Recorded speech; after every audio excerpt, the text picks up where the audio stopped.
സുഹൃത്തുക്കളെ, ഞാൻ ഒരാളെ വെയിറ്റ് ചെയ്യാണ്. പിന്നെ ഇദ്ദേഹം കച്ചവടത്തിലാണ്, പക്ഷേ നിങ്ങളൊന്ന് വീഡിയോ കണ്ട് സഹകരിക്കണം. പേര് സുബീഷ് എന്നാണ്. ഹായ്. ആയിക്കോട്ടെ, നേരിട്ട് കണ്ടതിൽ ഭയങ്കര ഇതായിക്കിൻ്റെ മോൻ്റെ ഒരു കാര്യം പറയാൻ വേണ്ടിയിട്ട്. ഓക്കെ മനസ്സിലായി.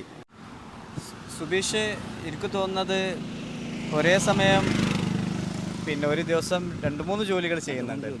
എന്താണ് പിന്നെ വിഷയത്തിൽ എന്താണ് സാധനം?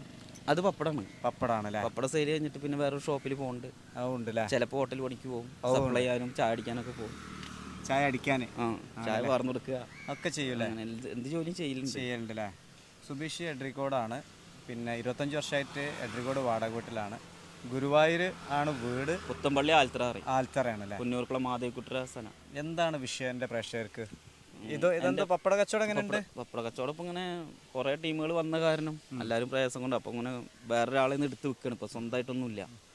അപ്പോൾ പോണതിനനുസരിച്ചുള്ള ഇതുള്ളൂ. പിന്നെ വാടകയ്ക്കാണ് താമസം. എന്താണ് പ്രശ്നം എന്ന് പറഞ്ഞേ?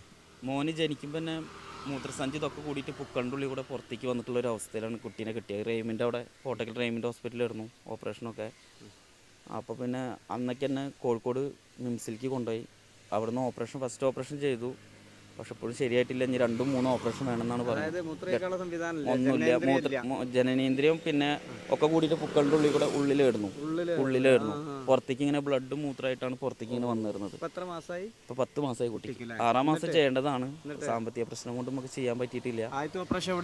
കോഴിക്കോട് മിംസിൽ തന്നെ. അത് സാമ്പത്തികമായിട്ട് അത് നമ്മളെ എഡ്രിക്കോട് പള്ളി വക നാട്ടുകാർ, വ്യാപാരികൾ എല്ലാവരും നല്ല സഹകരണമായിരുന്നു. ക്ലബ്ബുകളൊക്കെ കൂടിയിട്ട് നല്ല സഹകരണമായിരുന്നു. അങ്ങനെയാണ് ഫണ്ട് കിട്ടും. മിംസിൽ നമ്മളെ ബിനീഷ് ഡോക്ടർ, കോഴിക്കോട് മിംസിൽ. ഇനി ആ ഡോക്ടർ പറഞ്ഞത് ഞാനല്ല ചെയ്യാൻ, ഞങ്ങളെ വലിയൊരു ഓപ്പറേഷൻ വരിക, അപ്പം ഞങ്ങളെ ഹെഡായിട്ടുള്ള ഡോക്ടറാണ് ഇനി അടുത്ത് ചെയ്യാന്നാണ് പറഞ്ഞുള്ളത്. എത്ര വരും ചിലവ്? ഫസ്റ്റ് ഓപ്പറേഷൻ ഒരു 6 ലക്ഷം ഉറുപ്പിയോളം വന്നിട്ടുണ്ട്.